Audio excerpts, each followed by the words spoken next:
Монгол Улсын боловсролын их сургуулийн герман хэлний төвхнийг танилцуулж байна. Монгол Улсын боловсролын их сургуулийн герман хэлний төвх нь 1999-с 2000 оны хичээлэн жилээс эхлэн герман-монгол хэлний багш, герман хэлний багш орчуулагч, герман хэлний багш, герман англи хэлний багш мэргэжлэр нийт 226 мэргэжилтэн бэлджээ.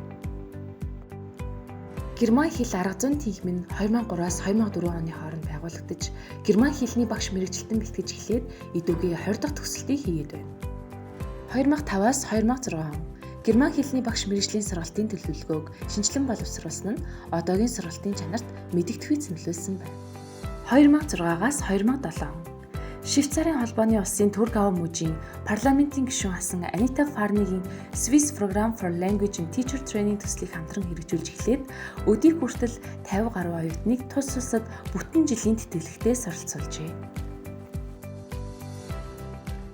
Германы эрдмийн солилцооны алба нь Монгол улсад герман хэлний багш бэлтгэх, сургалтыг сайжруулах, багш боловсон хүчнийг чанаржуулахад бидний хүсэлтийг хүлээн авч 2009 оноос хойш тус сангийн суурин төлөөлөгч мэргэжилтэн багш нар 12 дахь жилдээ герман хэлний сургалтыг хамтран явуулж байна. Мөн 2017 оноос эхлэн герман хэлний туслах мэргэжилтэн багш нар ажиллаж байгаа нь сургалтын чанар үр өгөөжөд ихээхэн хувь нэмэр оруулж байна.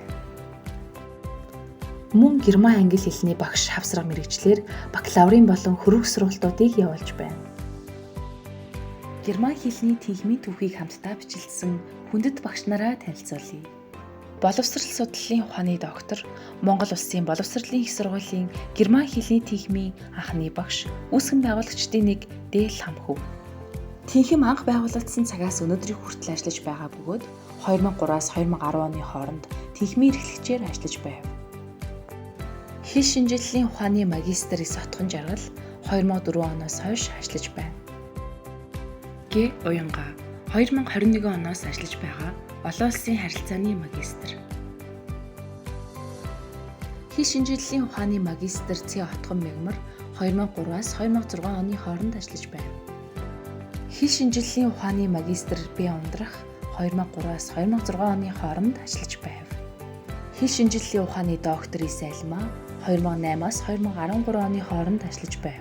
Хэл шинжиллийн ухааны магистр Ис Амар жаргал 2004-өөс 2019 оны хооронд ажиллаж байв. Хэл шинжиллийн ухааны магистр герман хэлний тэнхмийн анхны багш, үүсгэн байгуулагчдын нэг Им Одон Туян 1990-с 2000 оны хооронд ажиллаж байв. Сэтгэл судлалын ухааны доктор, герман хэлний тэнхмийн анхны багш, үүсгэн байгуулагчдын нэг С. Соёлма 1999-с 2003 оны хооронд ажиллаж байв.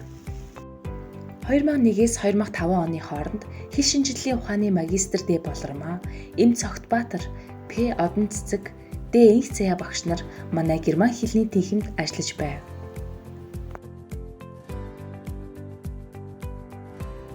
Манай төгсөгчид нь герман хэлний багшаар ажиллахаас гадна Герман, Швейцар, Австри зэрэг герман хэлтэй улс орнуудад үргэлжлүүлэн суралцаж амжилттай ажил хөдөлмөр эрхэлж байна.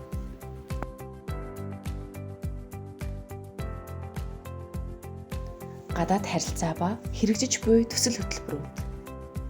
Холбооны бүгд найрамдах герман улсын Бохум хотын рүүрийн их сургуультай 2016 онд түншлэлийн гэрээ байгуулж, багш, оюутан солилцоо, судалгааны төсөл зэрэг сургалтын орчин сайжруулах төсөл дээр үр ашигтай хамтран ажиллаж байна. 2008 оноос хойш 130 гаруй оюутныг холбооны бүгд найрамдах герман улсын боловсролын байгууллагатай хамтран хэрэгжүүлэх төсөл, оюутны зуны хөдөлмөр эрхлэлт хөтөлбөрийн хүрээнд холбооны бүгд найрамдах герман улс мөн Швейцар улсад урт болон богино хугацаатай тэтгэлэгт хамруулсаар байна. Холбооны бүгд найрамдах герман улсын Гёте институт, Германы эрдмийн солилцооны алба буюу ДААД, Билфельдийн их сургууль, Бохум хотын рүүрийн их сургууль, Швейцарын герман хэлний багш сургалтыг дэмжих төсөл, Хэлийн чанддах герман хэлний сургалт хариуцсан ЦДФ, Японы Нанцан их сургууль зэрэг олон улсын байгууллагатай хамтран төсөл хөтөлбөрүүдийг хэрэгжүүлж байна. Герман хэл заах арга, хэл шинжилэл, уран зохиол, орон судлал зэрэг сүүлийн үеийн 500 гаруй ном сурах бичиг бүхий тэнхмийн номын сан 2013 онд ашиглалтанд орсон хичээлийн байр нь манай суралцагчдын 5 тухтай мөн амжилттай суралцахад ихээхэн дэмжлэг үзүүлж байна.